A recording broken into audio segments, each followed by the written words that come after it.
Prorabların otağı oradadır. Salam. Baş prorab sizsiz? Xeyr, mən deyiləm. Onun otağı koridorun o başındadır, lap axırda. Yaxşı, bəs siz kimsiz? Kilimçi, aydındır? Gəl görüm ada.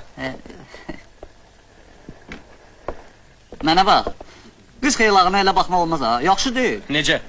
Pişik kimi martlamışsın onu.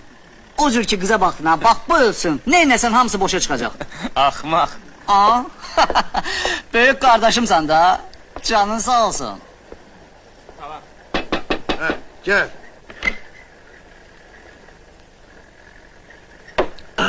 Ötten laf bir gelmişer. Birce bağlıma çatın benim adama. Ne istiyorsunuz?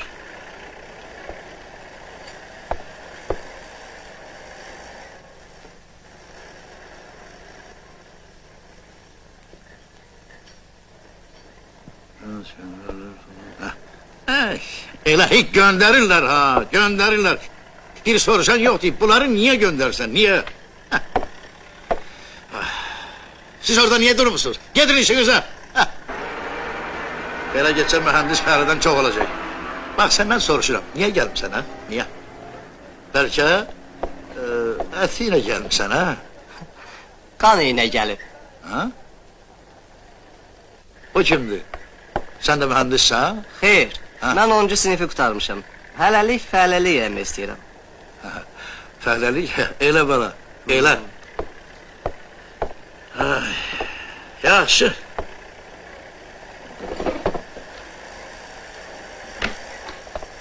Rüstəm Məmmədov, prorab, yaxşı.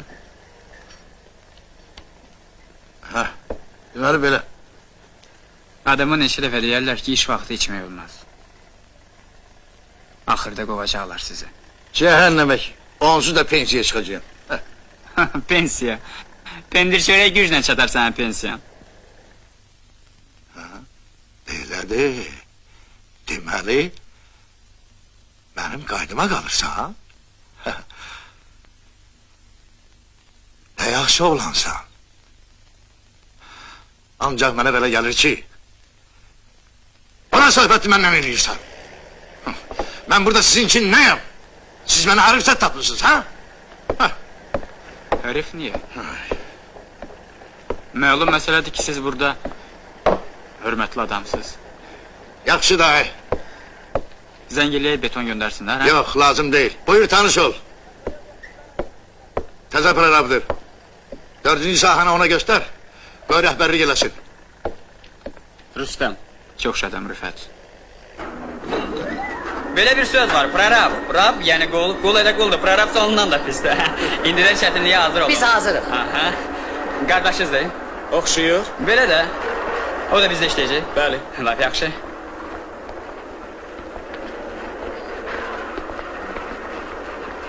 Bizde ikinci tabirçinin yeri boştu. İşi de laf yüngüldü. Doğru da az pul verirler. Eğer ağlı başında olsa yaxşı pul kazanabilir. Düz deyirəm. Bu onun işidir. Betonçu ya armaturçu, özü də ancaq şagirdliyə. Qardaş ha? Hardan qardaşım oldu? Mənim qardaşım bundan ağıllı olardı.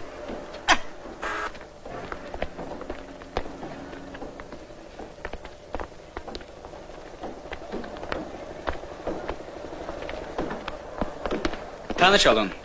Dünyada en xoşbəxt ər. Zavur. Rüstəm. Çox şad. En güzel kadın Elya. Biz tanış olmuşuq. Lap yaxşı. İndi gedək sizə sahəni göstərim.